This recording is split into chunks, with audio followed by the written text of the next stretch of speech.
All right, y'all. We got a big field in the Bluegrass Stakes this year, 14 horses. So let's get it started. Number one, Some Like It Brown. This horse is out of Big Brown Grandfather's Tap It. He's got a couple of wins, not very good times though. Mile and eighth, 152, mile and 1/16th, 145. He also did those on artificial surface as well. Race before that was on turf, so this is going to be a little bit of a change here for him running on dirt. He is got a couple of good workouts, 1 minute breezing, but twice. But we'll see how he handles the dirt here in Keeneland. To Vekoma. Vekoma's at 9-5. Some Like It Brown's 10-1, by the way. Vekoma's at 9-5, second favorite by Candy Ride. Jockeys Javier Castellano. This horse has, let's see, he ran third in the Fountain of Youth. Not a very impressive time and not a very impressive race for him. But he's back out here, got a couple of good workouts times, and he's got Castellano, which is an upgrade at the jockey position. Castellano hasn't ridden him before. I think I missed as well. Some Like It Brown is Tyler Gaffalion. He's Some Like It Brown's jockey. He has gotten a win aboard him before. Castellano, however, new to Vekoma. Number three, Signal Man. Signal Man's at 5-1. Brian Hernandez riding him. He was seventh in the Fountain of Youth. Another unimpressive Fountain of Youth runner. Many of those horses, were running in the wood. He's back at it again, though. Once again, good workout times. These horses seem to be in good shape. Maybe they're just not built to go over a mile. Maybe they're just all built to be sprinters, because Tad didn't do too well in the Fountain of Youth. He ran a mile and 1/16th. Before that, he got a win, but it's in 145. It's not very impressive. Now, number four, we got Market King. Market King's at 20-1 long shot. John Court riding him. He's probably going to be riding out front as well. He did a mile and his last race, mile and 1/16th and 142. 3 lengths off the leader, 8 lengths off the leader, running third. So once again, doesn't just look like a champion. Because the field is kind of weak this year, a lot of these horses will still have a shot, so he'll at least be in position. Number five, Chess Chief, 30-1, Paco Lopez.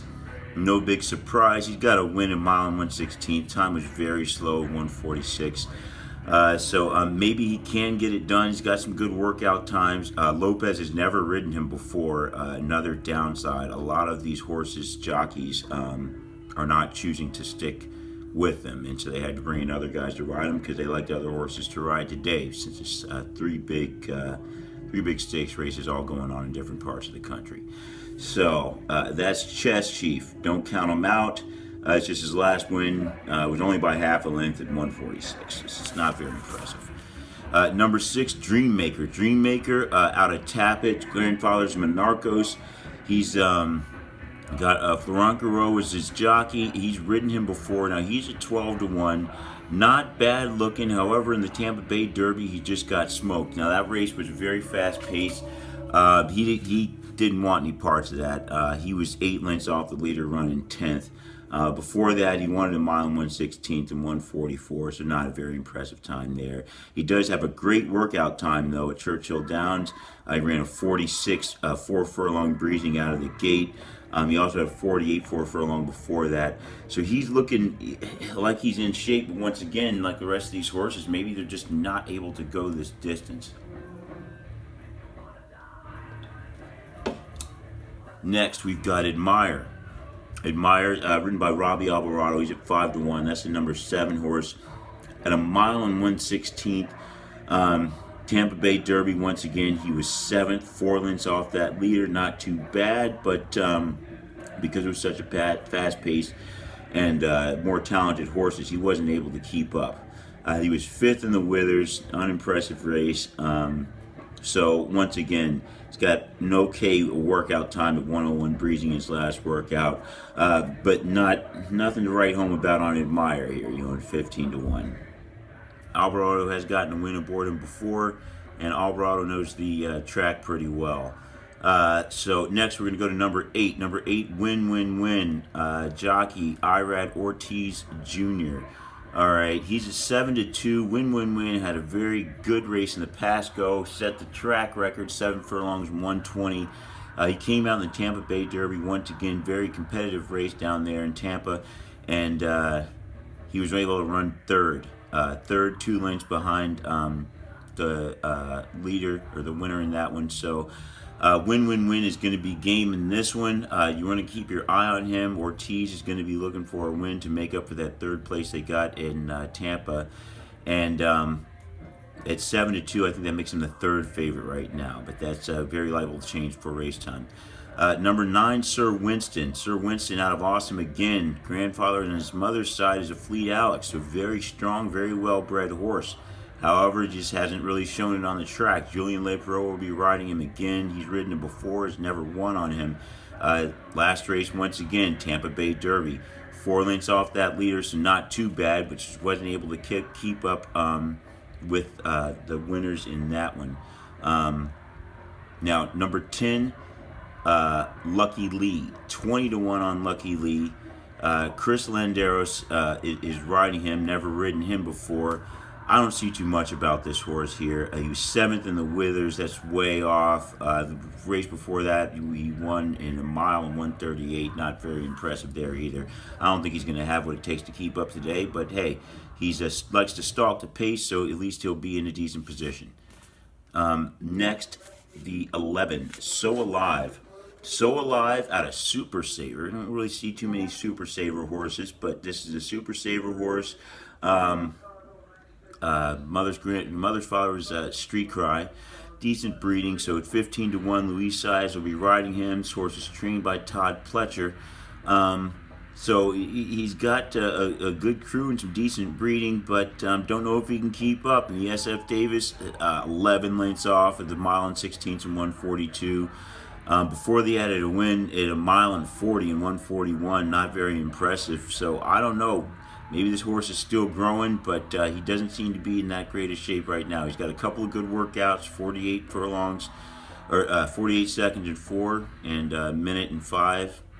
But he just doesn't seem to be able to want to go that distance, or at least not at this point in his career like many of these horses. So we'll see. 12, Parsimony, or Parsimony. I'm sure people say it both ways. 20-1 on Parsimony. Mario Gutierrez riding him, trained by Doug O'Neill. Gutierrez has never won aboard this horse. This horse has never won a race. He's got a couple of good second place finishes in some maiden special weight races. However, it's not very impressive times. His last one was a mile and 8 and 150. He was a length off the leader in that one. So he's coming out here trying to get his first win in a Grade 1 stakes. Number 13, Moonster. Moonster is 30-1. John McKee aboard.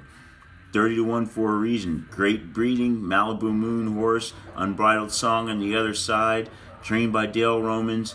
But in the JR Stakes, which is a very slow race, didn't do anything. Third, 4 lengths off that slow time of 152 at a mile and an eighth. And the SF Davis, 16 lengths off the leader.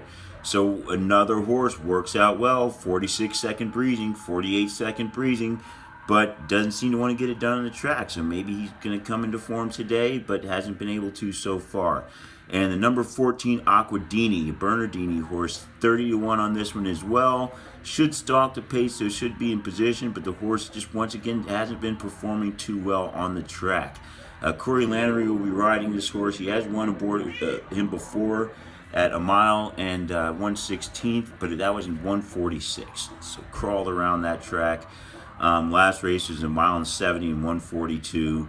He was second by 3/4 of a length in that one. So we'll see if Aquadini can get anything done with the rest of them. Somebody's going to have to come alive. I don't think all these horses look so poor in the Tampa Bay Derby, the SF Davis, JR Stakes, all these other races. I don't think they're all going to come out looking poor. I think somebody's going to make a stride to the next level.